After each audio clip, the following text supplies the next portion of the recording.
I think my mic's on, but we're going to get the level just right. Can you give me a thumbs up if you can hear me? Awesome. All right. Welcome to the Sahuarita Unified School District Community Conversation on School Safety. Tonight's meeting is being live streamed and recorded. This is a general public panel discussion with community experts who will be sharing their expertise on school safety and emergency response. There will be a brief Q&A at the end of tonight's discussion. However, if we're not able to get to all of the audience member questions, there will be question cards that will be distributed, and we will get back to you with those answers. Next slide, please. Much of the information presented tonight is intended to provide the community with general information pertaining to school safety in the Sahuarita Unified School District.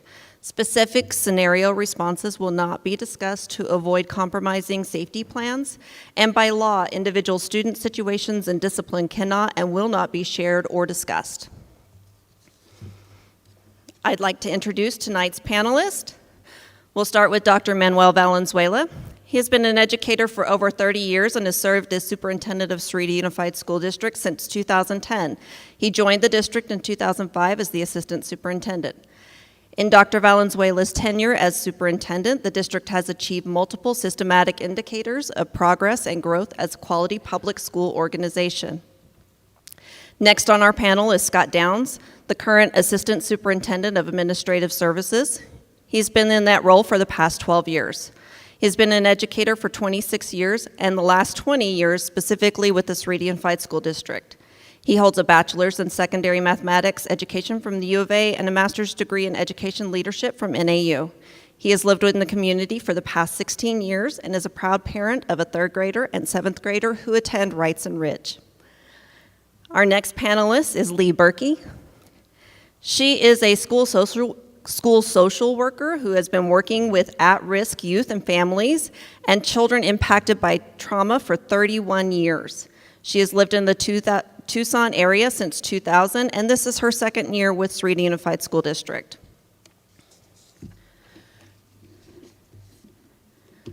Joining us from the Sahuarita Police Department, Chief Nolan. Chief Nolan has been in law enforcement for about 38 years and been chief of the SPD for about the last 8. Chief Nolan lives locally and has multiple family members who also live in our immediate area. Our next panelist is Commander Allred. Commander Caleb Allred has been a police officer for 19 years. He has served with the Sahuarita Police Department for 18 years, where he currently serves as the Special Service Division Commander. Our next guest is SRO Officer Al Guest. SRO Guest honorably retired from the United States Air Force in 2007.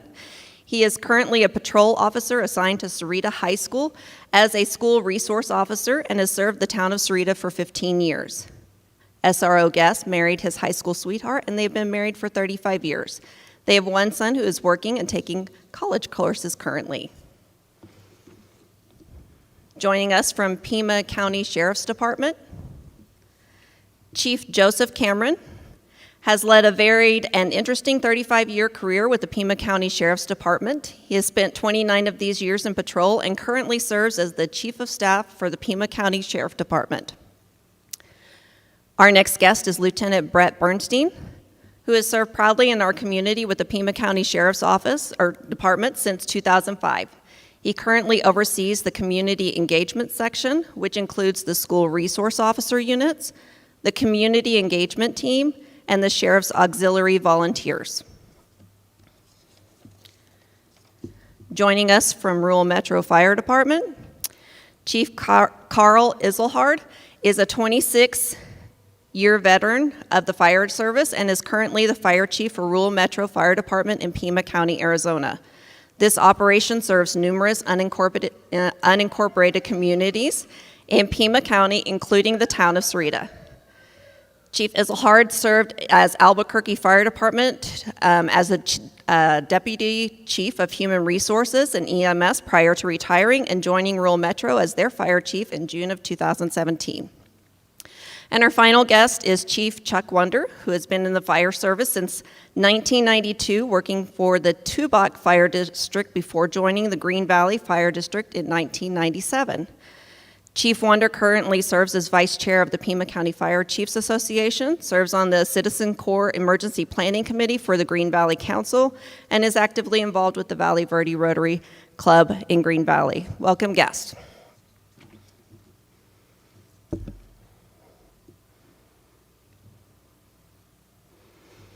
At this time, I'll turn it over to Dr. Valenzuela to give us an introduction and beginning. And Amber, I'll just go ahead and I'll tie together slides 7 and 8, Sure. just hopefully kind of an overview. You know, I think all of us, as we think back, hopefully to our own school experiences, we have mostly fond memories, and I think that's because, you know, historically the American public school has been a place that most of us want to be when we're actually there, when we're going through school. And educators and volunteers, teachers, administrators, staff, they implement a conscientious effort to build a culture, to build a supportive framework, to establish structure, procedures, routines, in addition to core academic learning and student activities and sports. It's generally a place that people want to be, and I don't think it's coincidental that statistically, and I'd be interested in any specific feedback from some of our panelists in the law enforcement world, but statistically, I've heard repeatedly that schools, the American public schools, are among the safest places that a child can actually be. The horrific part is that every time you hear about a Sandy Hook or a Parkland or a Uvalde, it's a sobering reminder that one of these is one too many, and that we have an obligation to do everything that we can within our power as a community to be better and to be the best that we can be in preparation and in readiness so that we can prevent these types of horrible events and that we are as ready as we can be for whatever could happen. So with that, my comments from my seat, the way I see it, is these issues are multifaceted. They include many moving parts, and they are working in unison and in relationship and in integration with one another, all of these dimensions. 2, this is a dynamic process. It is not static. It's not something that you go fix or do and then it's fixed. It requires an ongoing commitment, ongoing action, ongoing cycles and progress. And lastly, and perhaps most importantly, it's a collaborative process. It's a community process. I think it's symbolic that we're all sitting up here as leaders in our community who have a shared responsibility. This is not just the school's issue. It's not just law enforcement's issue. It's not just parents' issue. It's our issue together. And I hope this evening what you'll hear about is kind of these multiple facets and how we bring them together in an effort to operate in the way that defines these operational terms. That you'll hear a little bit about tactical things like lockdowns and summer drills, and you'll hear about threat assessments and incident command, that you'll also hear about environmental design and physical structures and some of the things that we've done recently to continue to improve in the area of physical infrastructure and the physical setting of our schools to make them as safe as possible. And finally, I hope you'll hear about educational services, that we're in the business of education and that a big part of this is educationally related, that it's about professional development, teaching, learning, taking what we know about best practice, implementing, preparing, also being proactive in meeting the needs of students and staff. We've learned so much about mental health in these last few years, about just how important it is to pay attention to that and to invest in that, and we'll hear a little bit about that. So altogether, my hope is that this really is a community effort. It's not an event, and that it's going to be something that we remain relentlessly committed to, as we have and will continue for the foreseeable future. Thank you. Mr. Downs, one of the questions that we get from the community a lot is there a safety plan, and what's it look like? Thank you, Amber. Welcome, everybody. I appreciate being here. sharing our story and talking about what we're doing in the district and the partnership with all of the entities on stage. We do have a plan, and before we talk about that plan, because I know a lot of parents always want to know is what's the nuts and bolts? What are we doing? How are we training our staff? But before I do that, and Mrs. Berkey and I talk about that, I just want to talk about what a plan is and what a plan is not. When we talk about a plan, it's basically an all-hazardous plan that we review every single year. It can't be a document that we create and then stick on a shelf. As Dr. Valenzuela mentioned, it's something that we always have to continually renew. And when we develop that plan, and when we think about any type of incident, we always have a pre-time, the event, and then afterwards. So as we talk about that, we need to talk about before something happens. So we need to specifically talk about how do we prepare and practice what we need to do in case something happens. During an actual event, we talk about how do we respond and stay safe during that event, and we'll talk about some nuts and bolts of what we're doing in the classroom and at schools to do that. And then afterwards, how do we recover and reunite? Because it is traumatic for students, can be traumatic for staff, and how do we reconcile what has happened? The plan always has to be flexible.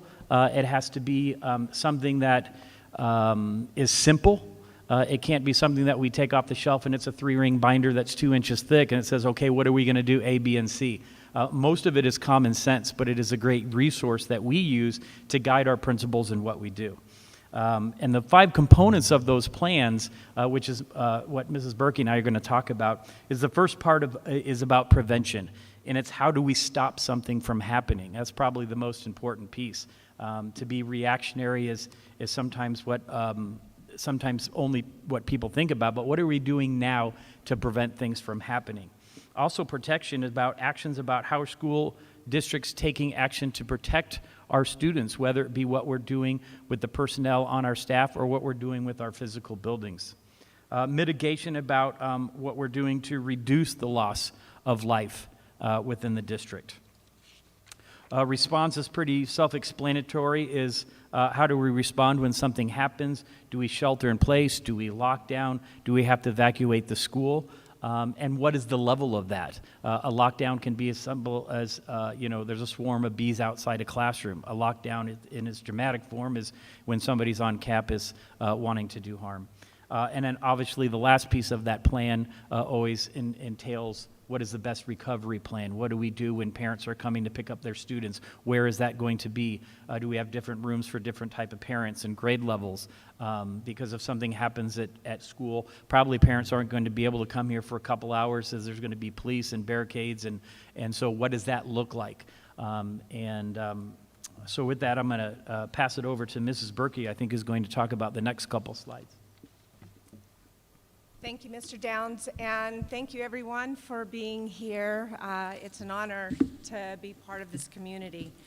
In terms of planning for incidents that we're going to be talking about, we have professional school counselors in every single school, which is not a fact in a lot of districts in the state, I'm sad to say. We currently have 2 social workers. I was the sole social worker last year trying to serve all of the schools in the district, and this year we were fortunate to poach a second social worker from TUSD with whom I worked for a couple of years in Tucson Unified. And we are keeping our fingers crossed that grant funding for a 3rd social worker that'll be paid for 3 years, if I'm not mistaken, by a grant. We'll get word on that soon that we'll have that person. As social workers and counselors, our role is to meet students where they are, in whatever moment they're in. If that is day-to-day crises, if they are struggling with loss of a loved one, deportation, incarceration, domestic violence, self-esteem issues, depression. It's an almost endless list, and I'm sure those of you who have families are aware that the last couple of years have been tremendously difficult for our kids, regardless of the age. They have struggled with anxiety, with depression. We hear a lot of kids threatening to kill themselves, and I don't believe they always mean it, but we always take it very, very seriously. The years of the pandemic left kids without the social norming and kind of the second home and safety that public schools provide. And we are working very hard to address those situations. We work very hard on suicide prevention, risk assessment. We work with an amazing community of mental health and therapeutic partners. One of the things I was very pleasantly surprised to learn about when I came to Sahuarita is that despite this being a relatively small community, we have an amazing community partnership with the Better Together Coalition. It's a mix of private and public cross-sector collaborative efforts to provide community support and resources, and it includes PPEP, which Tony Bruno runs out of Amado. It includes the Thrive program, which is part of Mr. Bruno's program. We work with Serenity First Counseling and their Strengthening Families program.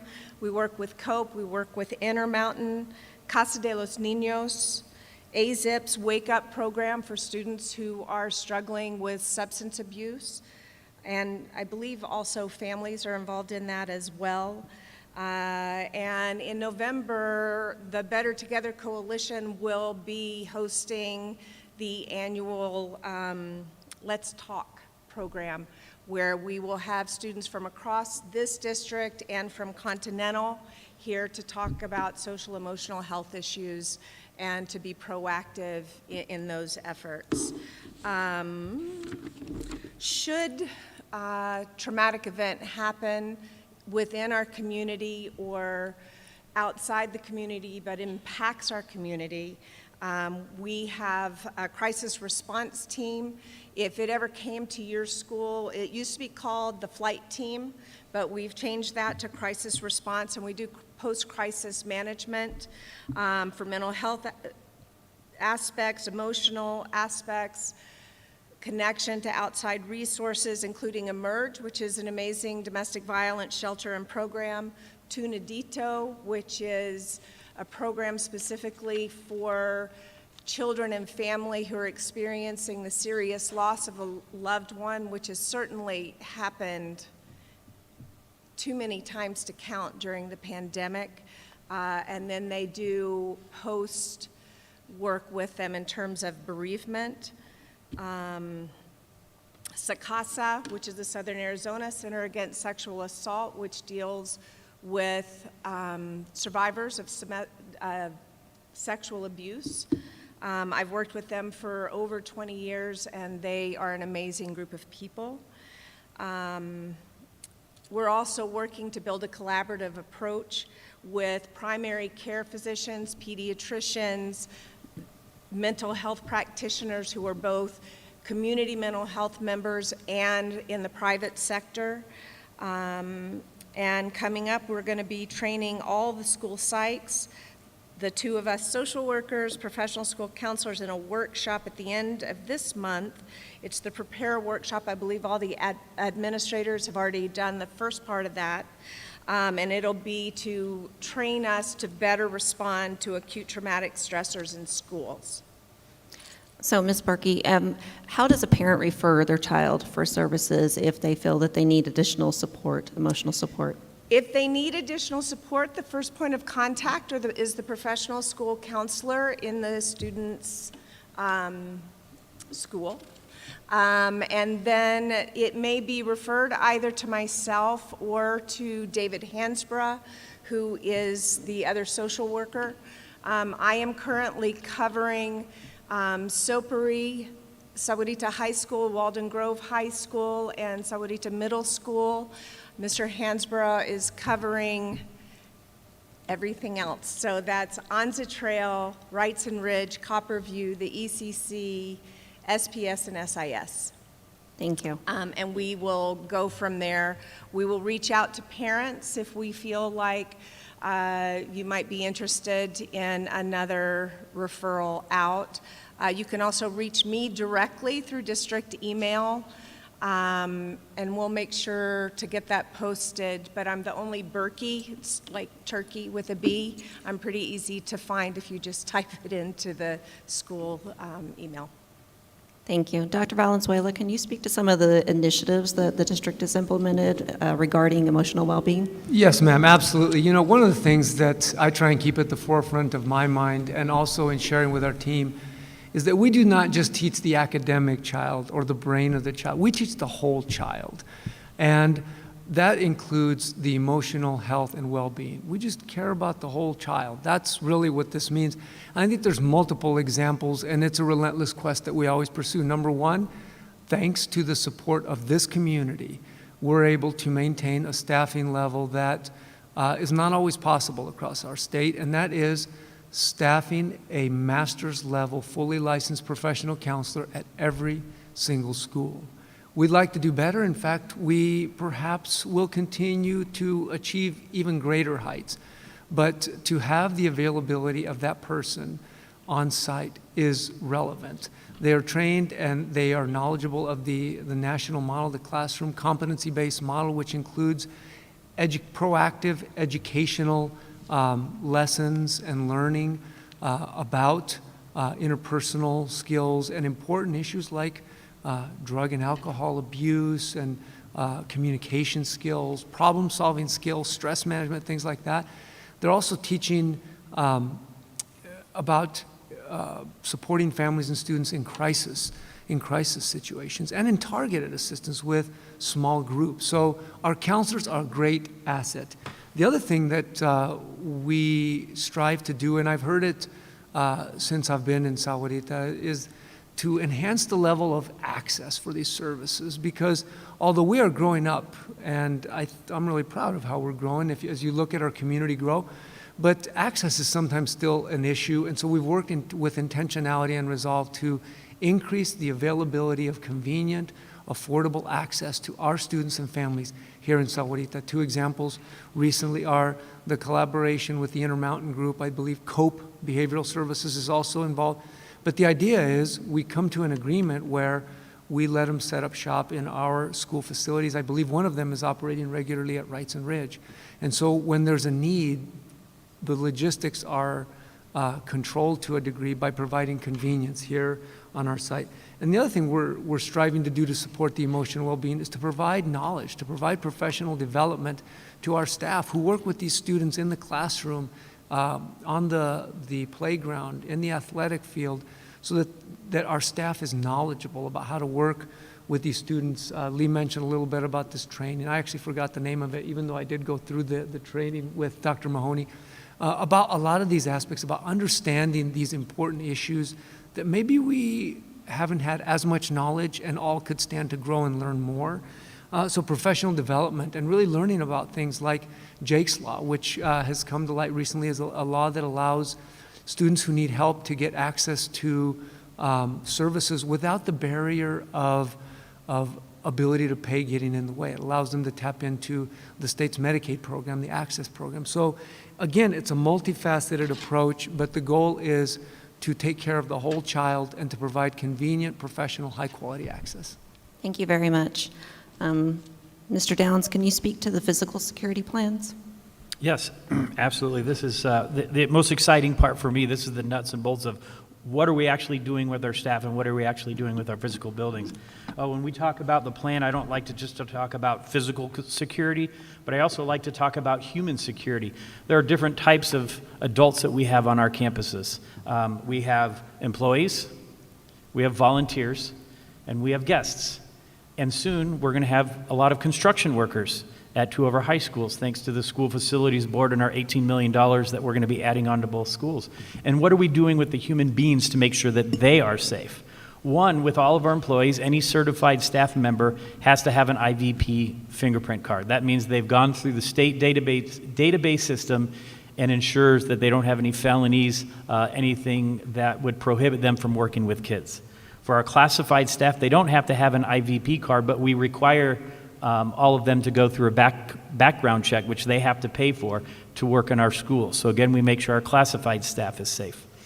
With volunteers, same thing. If they're going to be consistently volunteering in our schools, which consists of anything of 4 or more times per month, we do a background check as well. We pay for that because they're volunteering their time, but it goes through the Arizona State database system and make sure it doesn't have any hits, and then our school board approves such volunteers.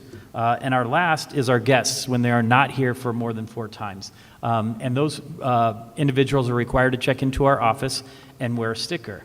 And all of our staff is trained that anybody that does not have a sticker, I'm hoping that they are asked 4 or 5 times, where's their sticker and why are they here? And they need to go back to the office so we can make sure that they should be there, they're appropriate to be there, and they have a legitimate reason to be in the area that they are in.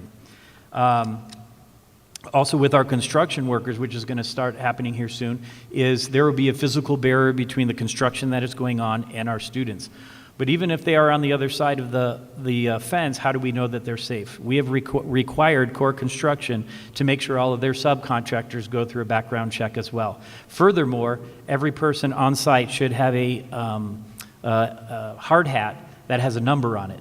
So if we have any issues or somebody is out where they should have a hard hat with a number on it. If we see anybody around with a hard hat that does not have a number on it, they should probably not be there.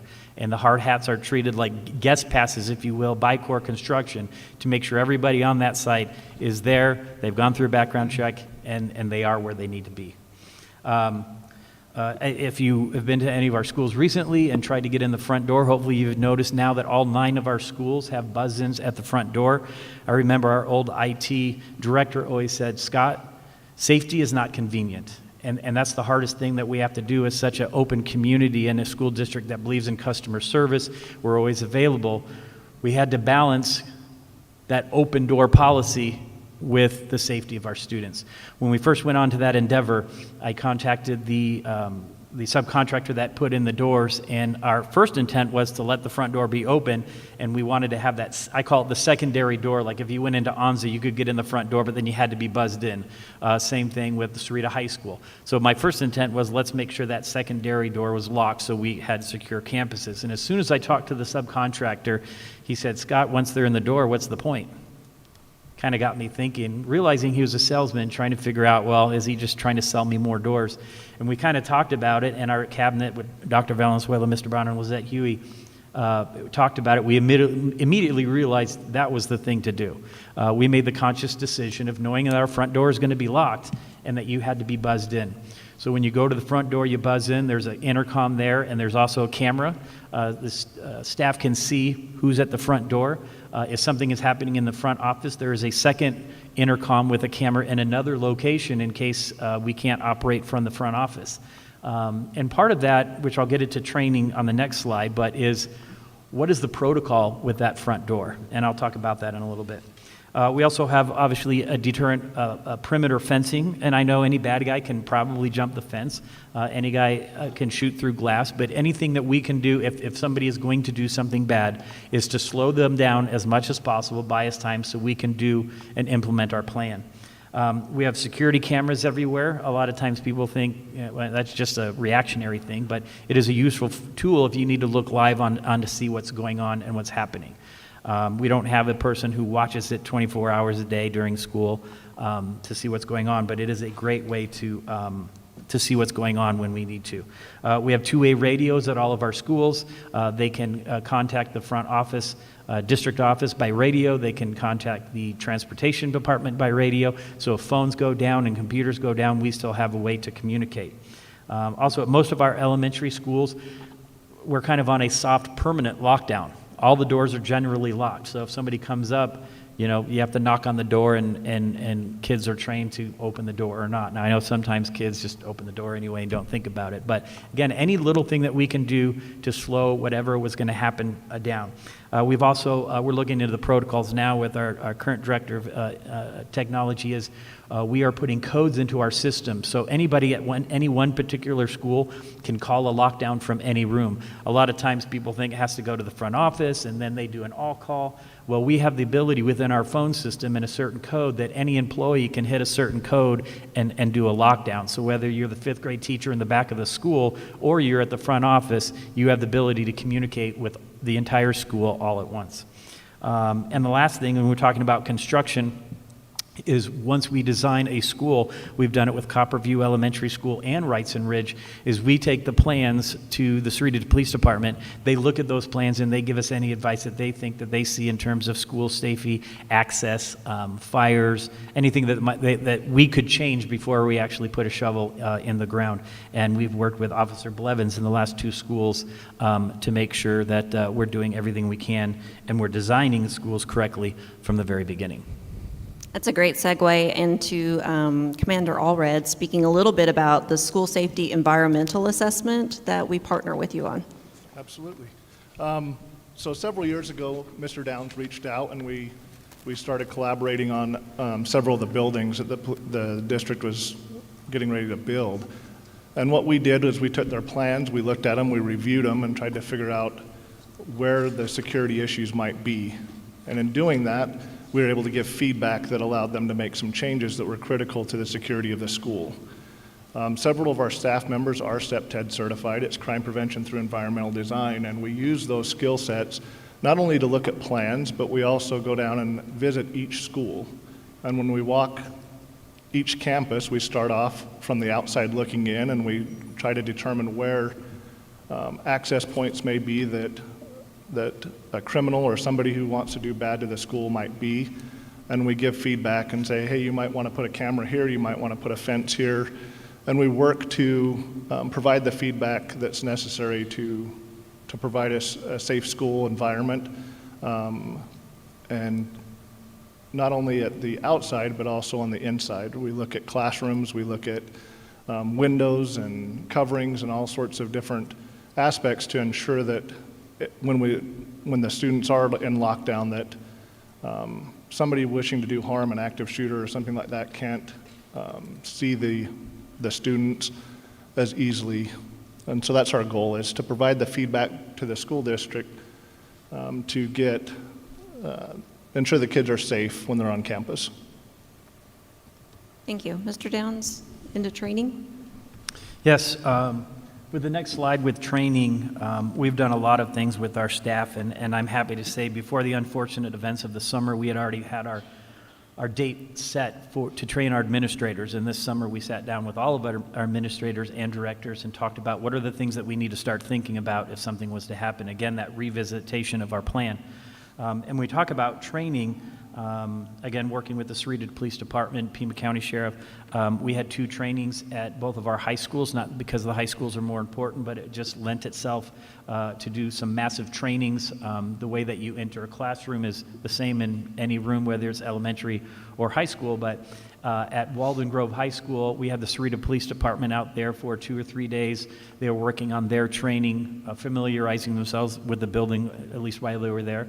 And at Cerrito High School, we had an interdisciplinary police department training where the sheriff was out there, Border Patrol, Pima County Sheriffs, and they were working their plan together as well, so they knew how to work together. Also, as was already mentioned with the Prepare Workshop, for our administrators. Right now, we're a member of the Regional Active Shooter Group and just actually went to a meeting last week.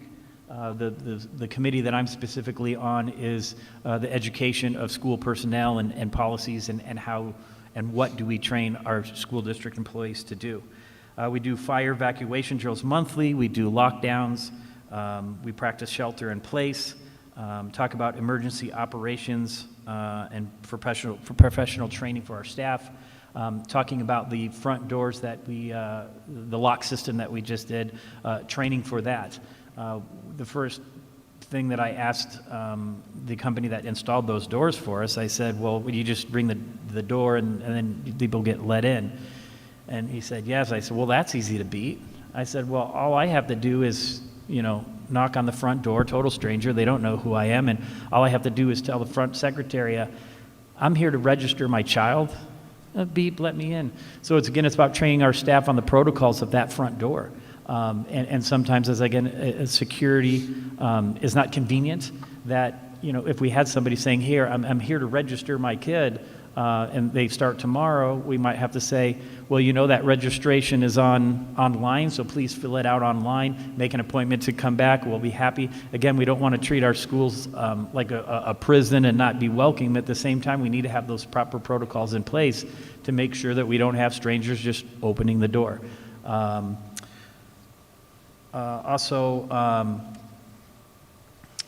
With that training, again, is making sure that our parents know how to use the system.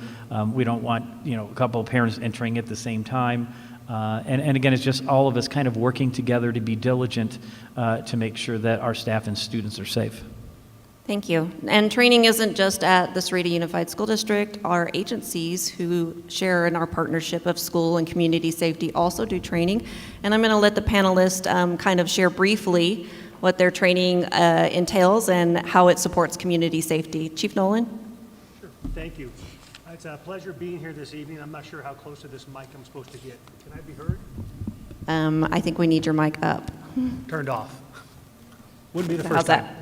There we go. There we go. Thank you. So it's a pleasure being here this evening. I want to tell you that the Sahuarita Police Department is absolutely 100% committed, and I'll back that off now, to making our schools as safe as possible. We do this by way of having regular meetings with what I refer to as the executive staff. That includes Dr. Valenzuela as the superintendent and my staff on how we can work together, respond together to critical incidents. And I think the thing that is obviously active in news, it pops out every so often, is that active shooter that comes onto a school and causes death, havoc, and a whole lot of crime. With that, we are committed to 100% responding. I've been asked this, I think our local media asked, and my response is we go, go, go. There is no stall, there is no wait, there is no delay. If it's one officer that is able to be on campus, they continue pushing forward to try to find a threat and stop the threat. Our officers train that way. They also train in pairs or in groups. It's obviously better to have more officers on campus in a critical incident than it is fewer. However, we are not going to wait for a team of officers to show up. So we're supporting the schools in regards, and the students, you folks as parents, in that manner. And I want you to know that when we trained this just a couple months back before school started, I met with all of the instructors doing this, and I impressed upon them the importance of an immediate, fast response to stop the threat that would be on campus. We also support the district in having an SRO program. Those SROs go to tactical training, threat assessment training, and obviously all of our officers coordinate with our training plan internally at the Sahuarita Police Department on how to deal with and neutralize a threat that's on campus, that active shooter, and a variety of other types of threats that may be on campus. So it gets very broad on the amount of training our officers attend and go through. You probably or perhaps have seen our officers go with some different pictures where we do simunitions training, and that is where we use firearms that have been changed into a training weapon only, but they shoot basically a detergent type of round, and they will do what we refer to as force-on-force training, where you're engaging with an active shooter back and forth, and our officers learn not to make certain types of tactical mistakes, how to become better at responding to these issues, as well as online training, classroom training, and things of that nature. So the training is consistent, it goes on, and I think it was just a matter of a few days after Uvalde, Texas, we were already in the process of meeting with our school officials, trying to figure out how we would be responding to this type of, or these types of incidents. We've been doing this for many years. We've been to multiple campuses here in SUSD, and I know countywide we've now had a program where multiple agencies, the Sheriff's Department, the Police Department, Tucson, Marana, Oro Valley, our university, our PCC, Community College, are all talking the same language, how to respond No one agency can do it. So the response, quite frankly, will be overwhelming if something happens. You will see lots of uniforms, some of them blue, some of them green and tan, some of them DPS, some of them Border Patrol, but there will be an overwhelming response to stop the threat. Chief Cameron?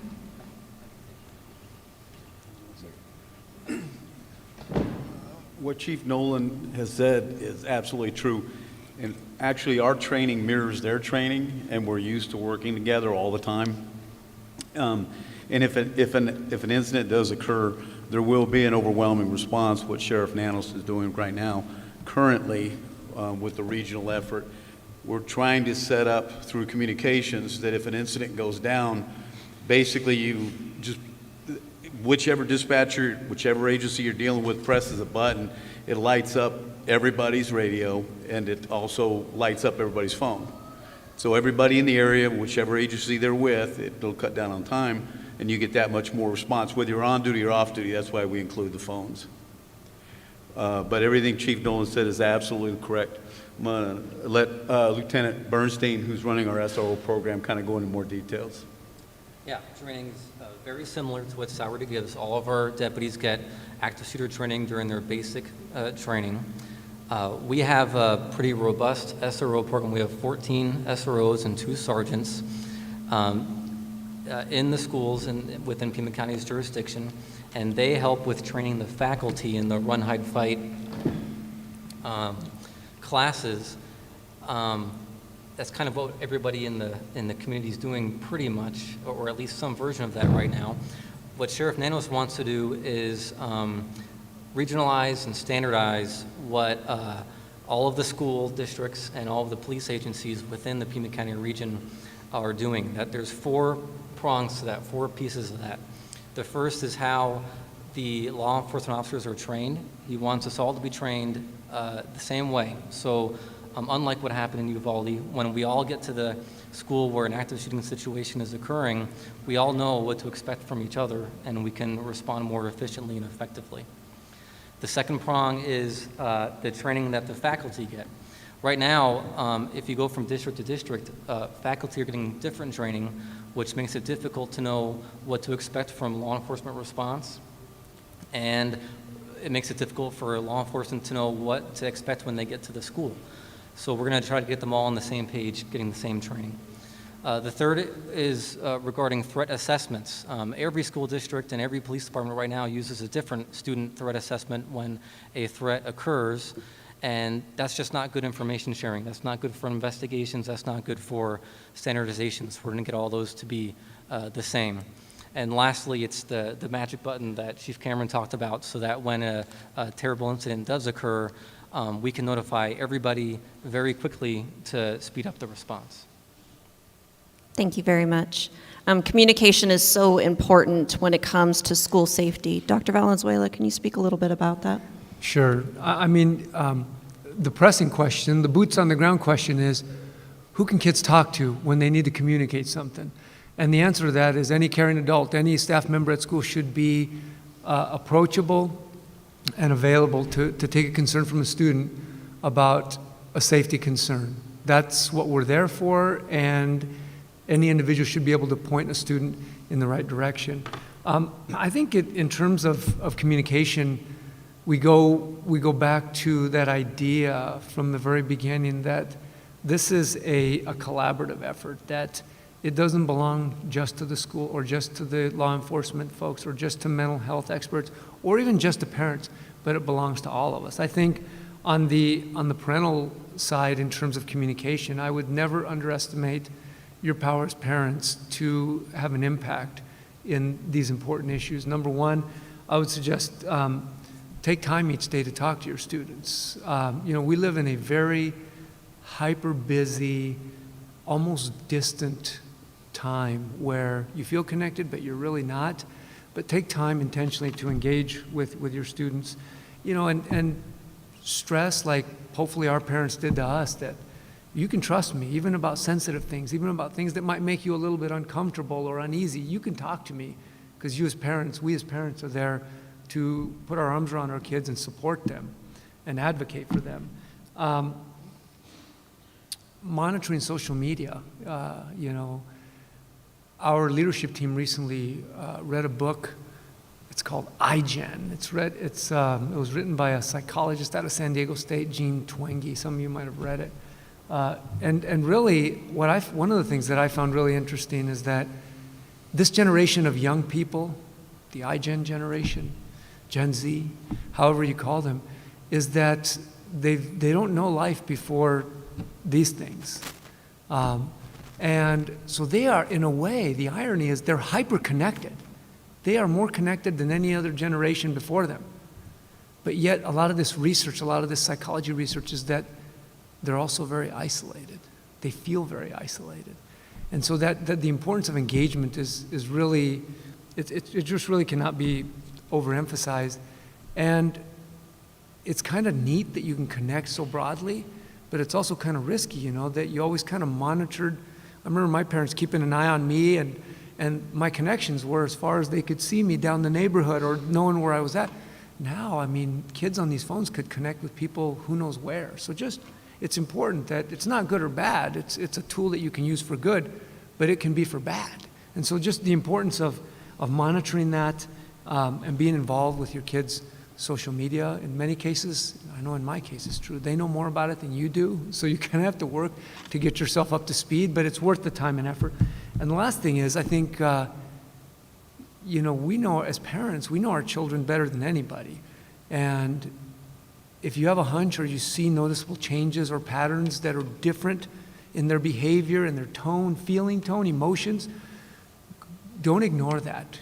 Engage them and support them, and whatever you need to do with help or referrals or outreach, but don't ignore that, because those are important indicators, and nobody knows your kid like you do.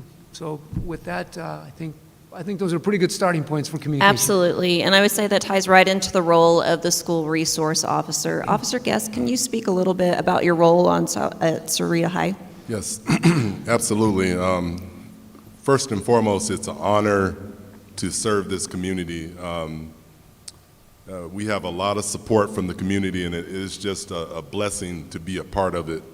And you know, I don't want to get emotional, but our department is switched on for this community, and the community is in turn behind us. So, and I don't want to get long-winded, but I want you to know the role of the school resource officer is to be that parent, that mentor, that person while y'all are away, while y'all are at work. I'm going to be holding it down for y'all, okay? I'm going to be making sure that your babies are safe. So as a combat veteran, retired Air Force person, I take that very serious. We're not going to be hiding under a trash can if one of these lunatics comes. We're going to be ready to get it on for y'all. So I want y'all to know that and carry that confidence with you, okay? So beyond that, we're making relationships with these young people, mentoring, coffee with Big Al. You know, everybody says my office is like the second Circle K because I got hot dogs and coffee and all this kind of stuff, and we're connected. Students feel comfortable coming to the office and interacting, and then that confidence and comfort, it translates to if something is going on, they'll come and say something. And that's that slide. If you see something, say something, okay? And the students are doing that. If something's popping off on social media, they'll come and let me know, and our department will investigate it, okay? We're not gonna be, dismissive or we're gonna investigate it. And that's how we're going to get ahead of these active shooters. We're going to take everything serious. We're not going to dismiss it. We're on 24/7, 365. This department is on. So if you hear something after hours, let it be known, okay, so we can get ahead of it.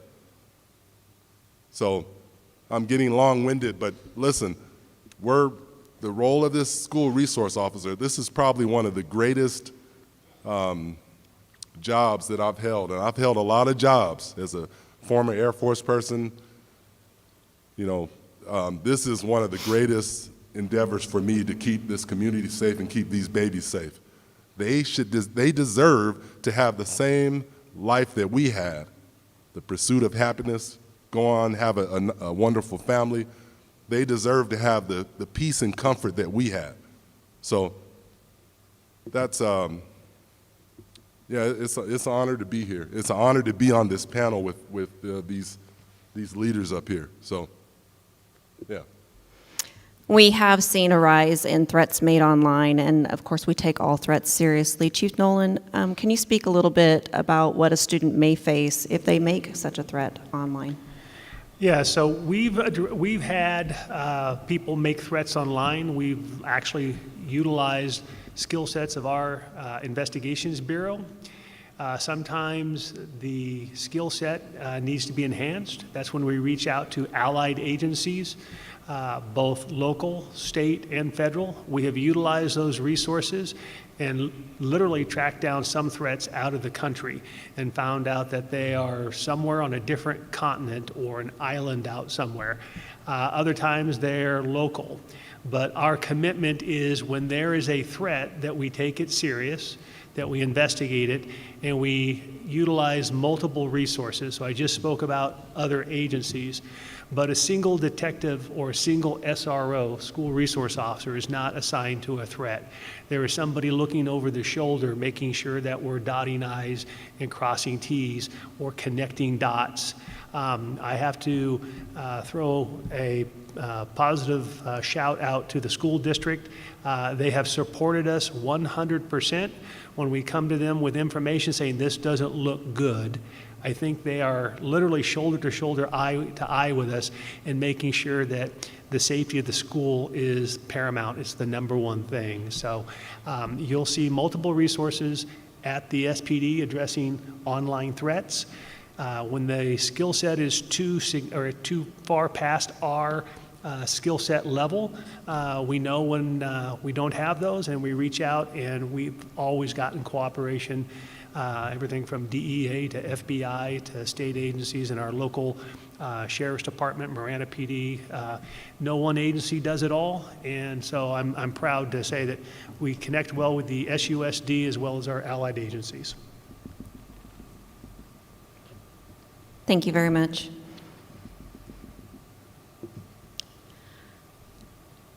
A response to what needs to take place, and it typically involves a shelter in place, a lockdown, or an evacuation of the school. For example, a building fire, the whole school community would likely evacuate to an outside area. In the event of a situation as critical, 911 would be called, and of course, anyone can call 911. Can you discuss your response? We'll start with law enforcement and then we'll move to emergency services, what that would look like should something happen that necessitated a lockdown. I guess I'll go first. You'll see a significant response from law enforcement. An example of this is there was an incident in Santa Cruz County just a few weeks back.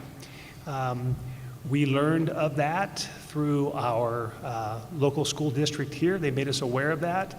And one of our sergeants and an officer working out at Walden Grove immediately started putting a plan together to literally have officers go out to all of our different areas. It wasn't in our county, but we also realized that an attack at one location could result in an attack at another location by the same or different people. So these things are fairly complex, but there will clearly be a response, and I use that as an example of our commitment to school safety.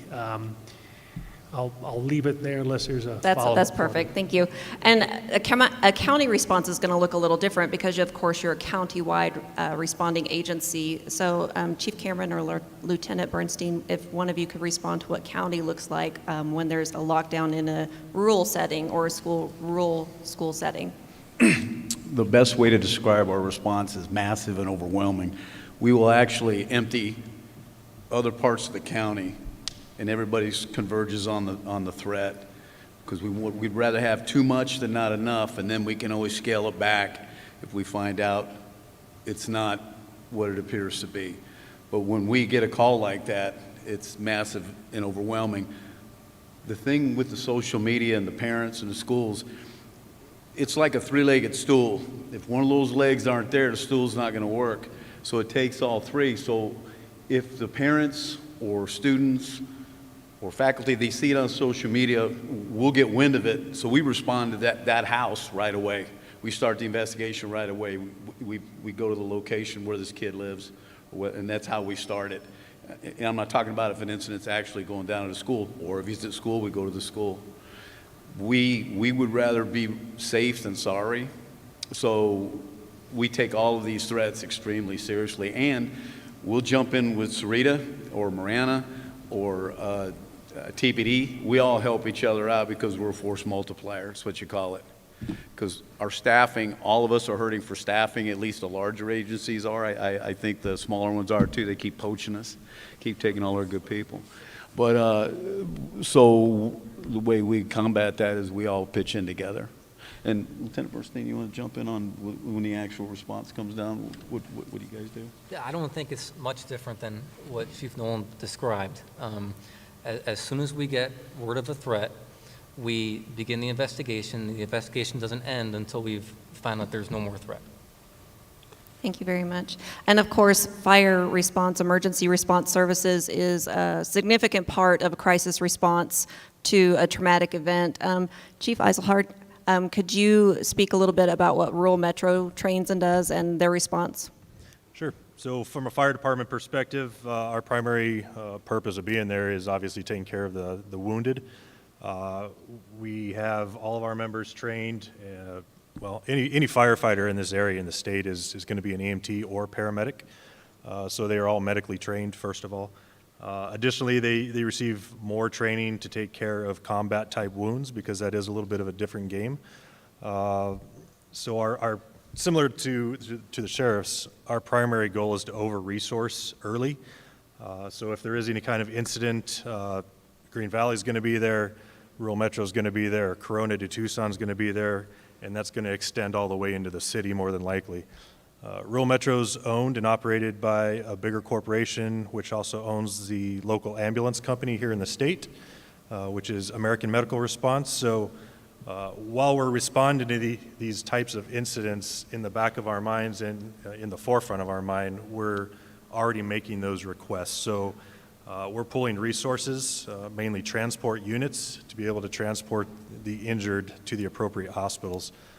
Because, like I said, once we get there, if we don't have transport unit, we're stuck on scene. So our goal is to get the patients to the right resource, which is definitive care. So you may have questions of, if there was an incident, why are we bypassing the brand new hospital here in Sarita to take somebody all the way to Tucson? The answer to that is that's where the definitive care is. People that have gunshot type wounds need surgeons. If this hospital doesn't have a surgeon on staff, we have to go to Tucson. To that extent, if there's 20, 30, if it's a true mass casualty type incident, we may be bypassing Tucson and going to Phoenix. You'll see helicopters landing here left and right, flying people all the way to Phoenix, right over Tucson. And the question we get is, why didn't you stop in Tucson? There's a hospital right there. Tucson hospitals get over-resourced really quick. There's only so many trauma surgeons. There's only so many trauma rooms. So if they hit 6 people, 8 people, they're tapped. That's all they have. So at that point, we're looking for other resources, other hospitals, and that could be a 30-minute trip up to the Phoenix area. So from a fire department's perspective, we're there to treat. We're there to get in early as well, not getting injured ourselves, because obviously that's only a detriment to those that are already injured. So we have a pretty high focus on self-preservation. Unlike the officers who are, trained and dedicated going in right away, we do have a little bit more of a different perspective on that. But with that said, we do go in as well. So I'll turn it over to Chief Wonder, see if he has any further. Thank you. Chief Hisselhard summarized it pretty well. Just a couple of things that I want to emphasize that have been significant changes over my time in the fire service is the coordination and integration. When I started, we would have not have had a relationship. We would have sat on a panel like this with our law enforcement counterparts. It just wouldn't have occurred. It was not as a common relationship. And so I really value that. I value the fact that Dr. Valenzuela this is such a priority and brings us all together. But we do this routinely. It was just 3 weeks ago that we have brand new recruits, brand new firefighters to the service, and they're working here at Pima Community College with Chief Cameron's team here from the Pima County Sheriff's Department, and we're doing rescue task force training so that we can go in behind them and to help those wounded after those officers are clearing areas for us and grab those children or those adults or whoever's wounded in those scenarios. So I'm grateful that we've come around, so to speak, and we've matured in our response, and I'm grateful. So I think I'm very impressed with the coordination and integration that we have with our responses. So that's just all I wanted to add. And since we're at the 7 o'clock hour, I'm going to go through the next couple of slides pretty quickly so that we can get to the Q&A section and give our audience members a few moments to ask some questions that they might have of the panelists. So a procedural overview specific to communication, we focus on safety first. That's important to law enforcement, it's important to the emergency services, it's important to the school district. Safety is number one. So when a situation indicates, sometimes that situation is that the district is notified first, and then we notify parents. And sometimes that call goes to 911 directly, and district administration is notified following if possible, and as soon as possible, and then law enforcement responds and parents are notified.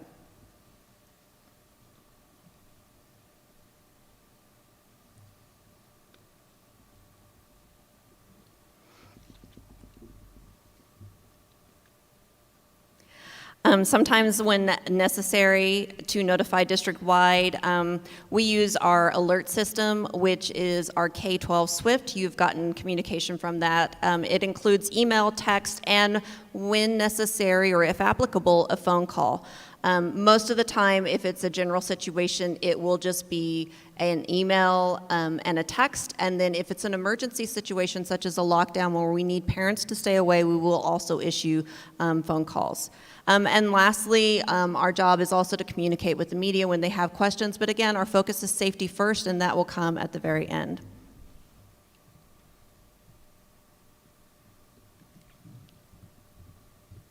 Next slide, please.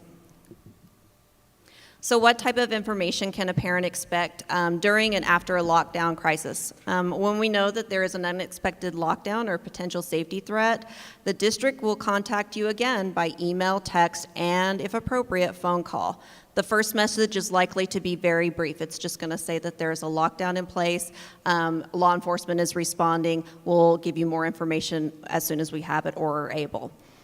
The reason because of this is that safety, again, is first. We're trying to gather accurate details, but we're also trying to ensure that the student safety is being taken care of. After the lockdown is lifted, or either because the situation has been resolved or because it has been determined that there was not actually a safety threat, a second communication will be issued by the district. This message will inform you that the lockdown has been lifted and give any other details that are available and able to be released at that time. These communications come from the district administration office, not from school staff itself, since school personnel are engaged in managing the lockdown and returning the school to its normal operations. So what should you do if you hear that there is a lockdown being issued going on at the school? If you receive a message from the district that a lockdown is in effect, please allow school and law enforcement personnel to take the necessary steps to identify whether or not there's an actual threat and resolve the situation. Please do not come to the school to pick up your child. You will not be admitted to the building during a lockdown, and in fact, you could cause further harm by blocking traffic and not allowing emergency services to respond. Please also refrain from calling the school, as personnel will not be able to respond to phone calls. And in fact, they may be utilizing that system to reach emergency personnel. Their priority is to protect the safety of our students, staff, and to assist law enforcement responding. Dr. Valenzuela, is there anything else you would like to add? I think you covered it pretty well. Is there any aspect that you think I should address? I think we're good on that one. All right, at this time, we'll allow audience members to come down. There's a mic stand here in front, and we ask that you line up if you have a question. Our panelists, again, will not be able to respond to a specific student incident or disciplinary measure or give away tactical information. Please remember that in your questions. Thank you. Hi there. My daughter attends Walden Grove High School. My husband is retired law enforcement, so I'm somewhat well-versed in, law enforcement situations. I have also numerous friends who are teachers in the district, so I am also giving some information on their behalf anonymously. I know for a fact that during a given weekday, we have 6 sheriff's deputies in the Green Valley area, 5 SPD officers, and 2 SRO officers. The July 27th article that was in the Sahuarita paper, we openly admitted that we would have probably 1 or 2 officers who would respond to a critical situation at one of the schools. That was pretty disturbing to myself and other parents.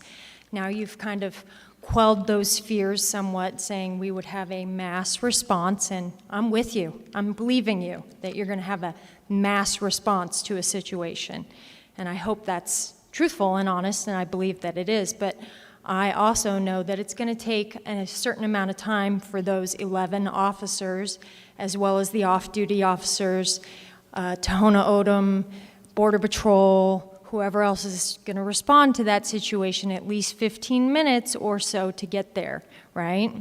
I know there's NOx, rapid response systems, that's used in other schools that allows law enforcement to have immediate access to schools. We should look into that. That's something that would be highly beneficial for law enforcement to be able to get into a lockdown school immediately. Hey, what is the price of my child's life? You said you have $18 million to build schools. Let's look at dedicating some of that money to these security systems and helping the resources for our police department to have access to our children in an emergency situation. Also, the safest school in America happens to be a high school in Indiana where cameras are linked directly in real time to the police department, where in an active shooter situation, the police department can monitor those schools and see in real time an active shooter should they be in the school. That's an amazing tool for a police department to have. I think we should have that as well. Teachers here in the district would like to actively participate in active shooter training. That's not something that we're currently doing. And they want it because in a training situation, teachers are given the opportunity to experience something that they may have to experience down the line, and they don't have that opportunity.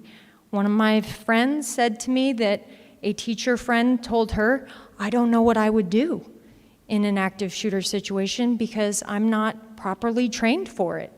If they're given the opportunity with officers and other staff to train for it, they're going to feel more comfortable in a situation to deal with it, right?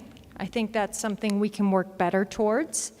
We need to differentiate between a lockdown and shelter in place with our students because they don't quite understand, especially the younger ones.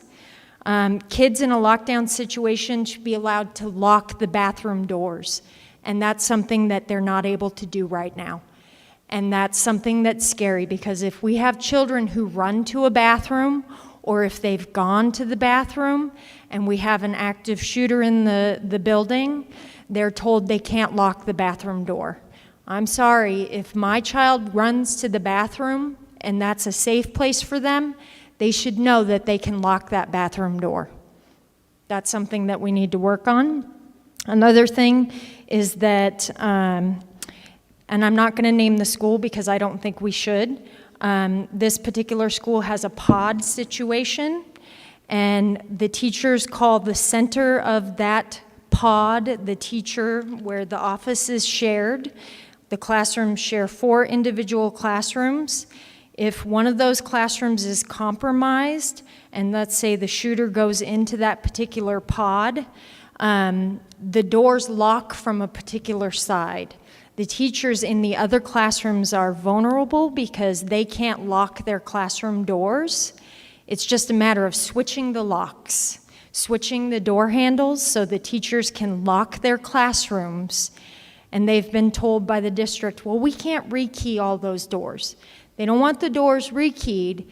They want the locks switched from one side to the other so that the other teachers in all those other classrooms can lock the doors and be safe. Because if one classroom has been compromised, the shooter can go into the pod and access the 3 other classrooms. That's not good. Those other 3 classrooms are now vulnerable because we can't lock the classroom doors. The teachers can't physically lock the classroom door because the lock is on the other side. So we need to fix that. So these are just simple things that we can do. And like I said, what is the cost of a child's life worth? You know, as a parent, priceless. And I know for you guys, I want you guys to go home. I want my child to come home. And so thank you for what you guys do. And yeah, I want to believe you. I want to believe you that it's going to be immediate response. So thank you. Yeah. Nick, thank you. Thanks, Nick. A couple of things. One, I appreciate this forum because some of these little things that you're talking about hasn't reached my level yet. It is something that our IT director in charge of locks could very easily do, so I appreciate some of the concepts that you brought. I did want to answer a couple of your questions. One, in terms of our police department having access to all of our schools, they have master keys to every single school. In fact, they don't have a master key, they have a grand master, so they don't have to figure out which one is SPS or one is SIS. So they have several of those keys to get access instantaneously to any school, whether our staff is around or not. Another thing that they have on their tactical truck is digital floor plans of every single school. And they've had those for 5 or 6 years now. So I appreciate you bringing that to our attention because that was something that came up as an idea or a concept several years ago. So I'm glad to say that those are in place, but some of those other things that you talk about are wonderful ideas. So I've taken notes and I will be following up on them. Thank you, Scott. Chief Nolan. See if I've got the right one here. So thank you, Scott, for talking about that Grand Master key scenario that we've worked on, and we do have that access, as well as it's tactical, but some other access. If somebody has put a key in and broke a key off and that type of stuff, we've already taken significant steps. We'll go through walls if we have to, and we're now working on that, as well as take doors down, go through windows, et cetera. So when I talked earlier about go, there is, it's simplified, folks, but that's my directive, and that's what we're going to do. The real-time cams, I know SUSD has a very sophisticated camera. We'll be happy to sit down with SUSD and talk about how that may be able to be a better tactical advantage for us and the school district. They're going to be a lot more familiar with how it runs and the number of cameras. I know they have a lot. They invest a lot in security to include buses and things of that nature. So thank you for bringing the information that you've brought forward. Yeah, Lieutenant Bernstein. Sorry, I'm getting your mic on. Yeah, all 14 of our SROs are equipped with rifles and have breaching equipment. And that's something that's come up several times already in our regionalization meetings to better equip every police officer in the county region to have the tools they need to go and get into these classrooms they need to. Thank you. First, I appreciate all the time and energy you guys put into this for our kids. I appreciate that a lot. There's just a couple of quick concerns that I wanted to address. I know about 5 years ago there was a lockdown in the district, and my daughter, it was her first year of school. She was in kindergarten. And obviously, as a parent, that's scary. It was the end of the day. I don't think it was very far into the year. And I'm going, where is she? Where is she? Well, she was on the bus. Her brother was at SIS. He wasn't quite on the bus yet. So I went and sat at the bus stop. You know, you get those text messages. I got notified and everything. You're just wondering what's happening. And I remember talking to the bus driver the next day, and he was so upset because the buses had to sit at the school during that whole lockdown. So it was hot. These kindergartners through, kindergarten through second grade there, are on the floor. And he said in other districts that he's worked at, and you guys might have heard this already, they are meant to leave. Whatever kids are on the bus, they're meant to leave the school, which makes way more sense to me. I guess depending on the threat or where the threat is coming from, the area, but I just didn't understand why they sat there that whole time on the bus. So something to think about, and maybe you have already. Another thing is I was talking to a teacher in the district the other day, and he was talking about lockdown drills, and how if there's a lockdown, he would just lock the door and not look for kids in the hallway. And I'm just curious as to what the protocol is there, because if it was my kid in the hallway, I would want you to make sure he came in the room or she came in the room before you lock the door. I also understand wanting to save the kids that are inside, so I'm just curious as to what the protocol is there and how much training goes, like, do the teachers get? Obviously, they get those lockdown drills just like the kids, but do they have more training themselves? I know you say you work with the schools, but are teachers and aides being trained also? So. Mr. Downs, do you want to respond? Yeah, thank you. Good points. On the lockdown, the typical training, and one thing I didn't mention when we're talking about training of staff is Commander Allred and Officer Guest and I actually went to visit every single school and talk to every single staff. The typical training for a particular classroom is run, hide, fight in that order. First you run if you can, and then if you can't run, you hide, and then after that, if the perpetrator comes in, you do everything you can to keep yourself safe. So in terms of, a student knocking on the door and wanting to get into the classroom, and do we open that door or not, is what's supposed to happen is once that door is locked, if the perpetrator's on campus, it should remain locked. A teacher doesn't know who's on the other side. They don't know if a student is being, knock on your teacher's door, or, in a true lockdown with the perpetrator, we should see students running away. And where do they run? That's the training that the schools give, because every school is different. They're running to the main campus, they're running to the auditorium. If something was to happen at SPS, we don't want kids running into the building to go lock down. We want them running away from the building. And it's very hard in moments like that of what are you going to do, exactly where are you going to run. It's very nerve-wracking to know, 5, 6, 7-year-olds and where are they going to run. But with proper training and our staff telling them, if you see somebody, you run to the auditorium as quickly as you can. With high schools it's a lot different. We just did a training at Walden Grove High School, and if something was to happen at Walden Grove High School, I would rather much tell a parent, your student took off on foot and ran into the desert. Right now I don't know where they are, but I'd much rather tell you that than whatever else I'd have to tell you. All right, thank you. Thank you. Oh, yeah. Chief Cameron.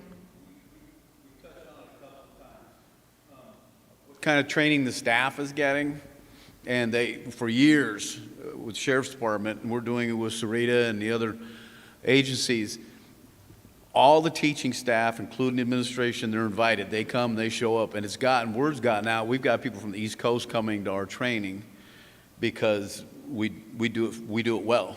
The sheriff has really pushed this, and so not only have they come once, they've come multiple times, and we use students. We use students as role players, so they learn, they teach. So the staff and the teachers, they're being trained too. And as far as the hide, run, fight, if God forbid this happens, it's going to be bad. Even when we get there within 5 minutes, it's not going to go good unless we get very lucky. So whether a child runs, hides, or fights, runs, hides, or fights. It just depends on the situation, and that's where the training comes in. So to give you guys a concrete answer, this is exactly what they're going to do, it just depends on what's happening. What happens if you have multiple shooters? What happens if somebody's inside the school, if somebody's outside the school? So that's what we try to cover with all the training. Okay, so this is just an idea. I want to piggyback off of what you said about the locks. So the children, they're going to a safe place during the lockdowns, right? So, number one, what is the cell phone policy? Are children allowed to have cell phones in class?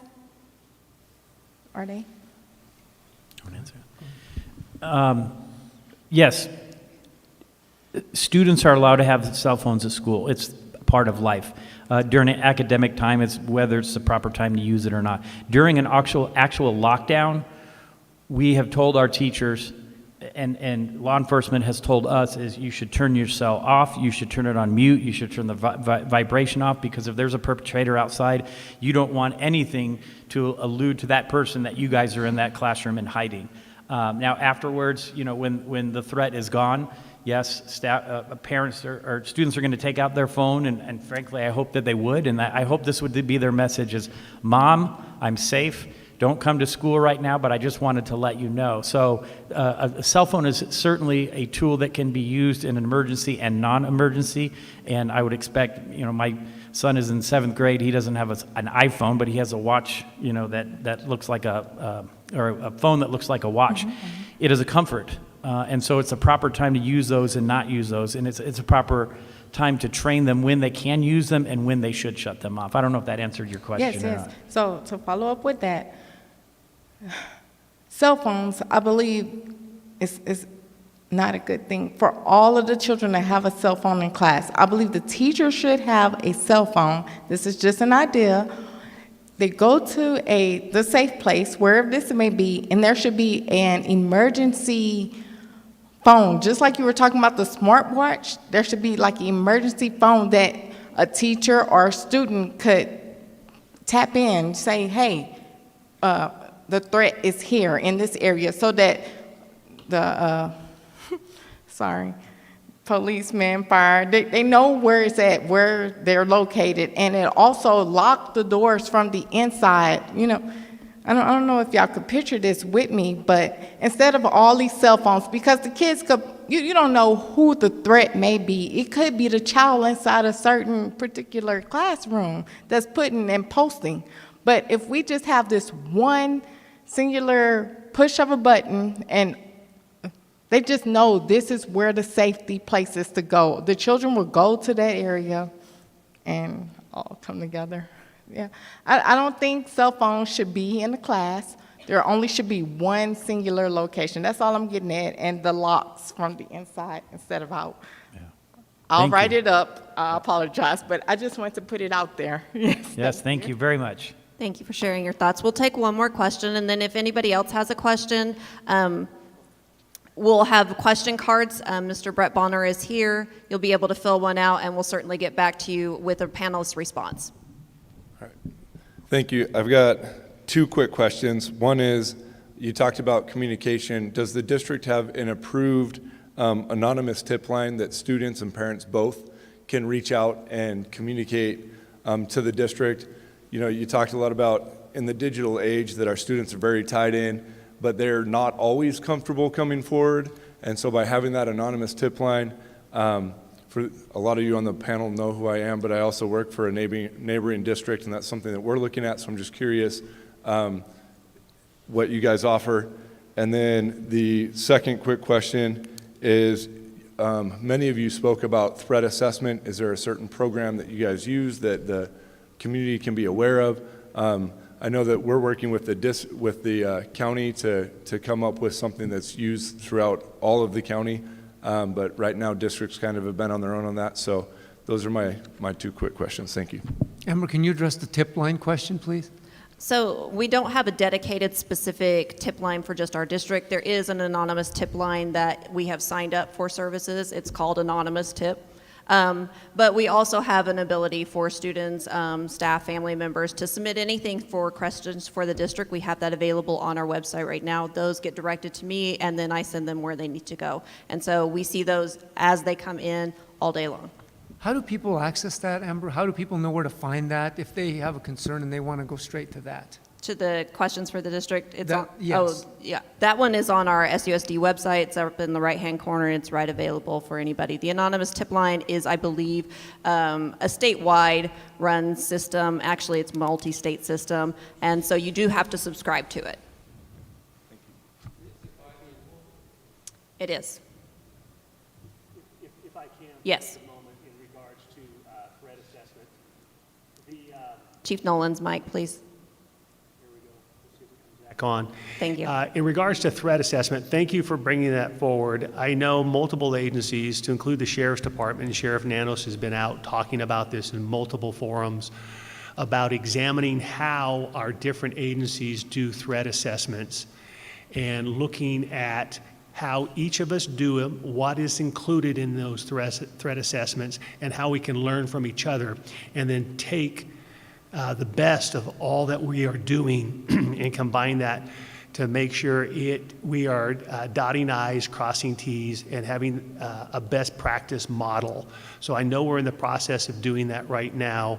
On a local level here in Sahuarita, I can tell you we have multiple people in different ranks looking at this to make sure we're doing the best job we possibly can and being realistic about the threat assessments.